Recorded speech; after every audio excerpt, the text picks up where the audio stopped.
நமசிவாயம் வாழ்க, நாதன்தாள் வாழ்க. இறைவன் அனுகிரகம் யூடியூப் நேயர்கள் அனைவருக்கும் இனிய வணக்கம். வாழ்க வளமுடன்.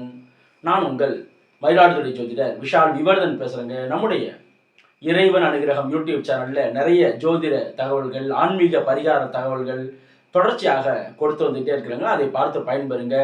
என்னிடம் ஜாதகம் பார்க்க ஸ்க்ரீனில் தெரியக்கூடிய நம்பர் மூலமாக வாட்ஸ்அப் மூலமாக நீங்கள் ஜாதகம் அனுப்பி ஜாதகம் பார்க்கலாங்க. நம்ம இன்னைக்கு என்ன பதிவு பார்க்க போகிறோம் அப்படின்னாங்க, 12 லக்னங்களுக்கும் வரக்கூடாத தசை.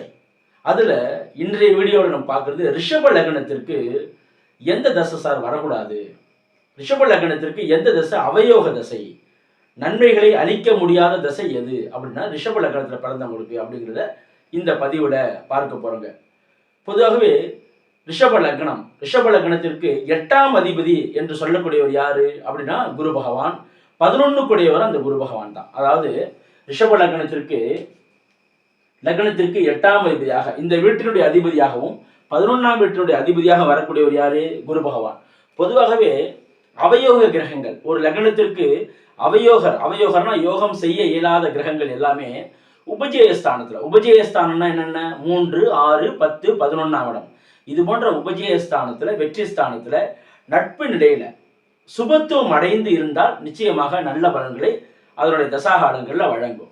எந்த ஒரு அவயோக தசை வந்தாலும் அந்த அவயோக தசையை சமாளிக்கக்கூடிய அளவில் அந்த லக்னாதிபதி நன்றாக இருந்தது அப்படின்னா பெரிதாக அவயோக தசையை கண்டு பயப்பட வேண்டிய அவசியம் இல்லை. அந்த லக்னாதிபதியில வலுவிழந்த நிலையில இருக்கும்போது மட்டுமே அந்த தசாகாலங்களில் கொஞ்சம் கடுமையான பிரச்சனைகளை அனுபவிக்க நேரிடும் என்று சொல்லலாங்க. இந்த அமைப்புல பார்க்கும்போது ரிஷப லக்னத்திற்கு எந்தெந்த இடத்துல குரு பகவான் இருக்கிறது நல்லது, எந்தெந்த இடத்துல குரு பகவான் இருக்கக்கூடாது அப்படிங்கிறத இந்த பதிவில் பார்க்கிறோம். முதல்ல ரிஷப லக்னத்திற்கு லக்னத்திலே குரு திக்பலமாக இருந்தார் அப்படின்னா ஒரு விதத்துல நல்லது தாங்க. ஏன்னா அவர் 8ஆம் வீட்டிற்கு 6இல் மறைந்து லக்னத்துல திக்பலமாக இருப்பார். சுக்கிரனுடைய வீட்டுல ஒரு சுபர் இன்னொரு சுபருடைய வீட்டுல இருக்காரு அப்படிங்கிறது ஒரு விதத்துல நல்ல அமைப்பு தான். அதே 2ஆம் இடத்துல இருந்தாரு அப்படின்னா அவர் எங்க பார்ப்பாரு அப்படின்னா 8ஆம் வீட்டோடு தொடர்பு கொள்வார். அப்படின்னா என்ன அமைப்பு? 8ஆம் வீட்டுடைய பலன் தான் இந்த ஜாதகத்துல அதிகப்படியான அளவில் செயல்படும். அப்ப இது போன்ற அமைப்புல இருக்கும்போது பிறந்த இடத்தை விட்டு தூரதேச இடங்களில் சென்று பிழைக்கக்கூடிய அமைப்பு ஏற்பட்டால் அந்த ஜாதகர் சிறப்பாக இருப்பார் என்று சொல்லலாம்.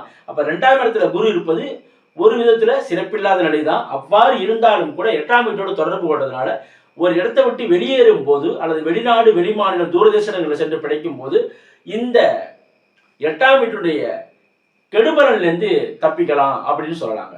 அதே போல 3ஆம் இடத்துல குரு இருப்பது என்பது சிறந்ததுங்க. 3ஆம் வீட்டுல குரு இருக்கிறது ரொம்ப ரொம்ப நல்லது. எதனால?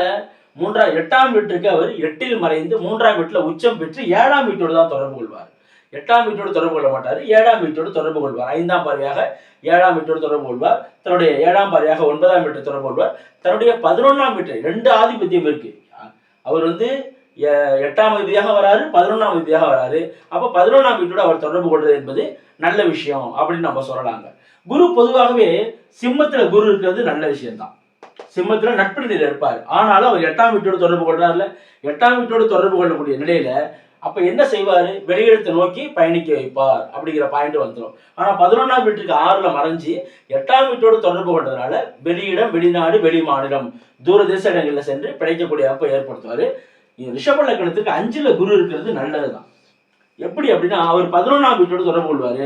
5ஆம் வீட்டிற்கு அவர் கேந்திரத்துல இருந்தாலும் 11ஆம் வீட்டோடு தொடர்பு கொள்வது என்பது லாப வீட்டோடு அதிகமாக தொடர்பு கொள்வதனால 8ஆம் வீட்டினுடைய பலன் கடுமையாக செயல்படாது. 11ஆம் வீட்டினுடைய லாப வீட்டினுடைய பலன் தான் அதிகப்படியாக செயல்படும் என்று சொல்லலாங்க.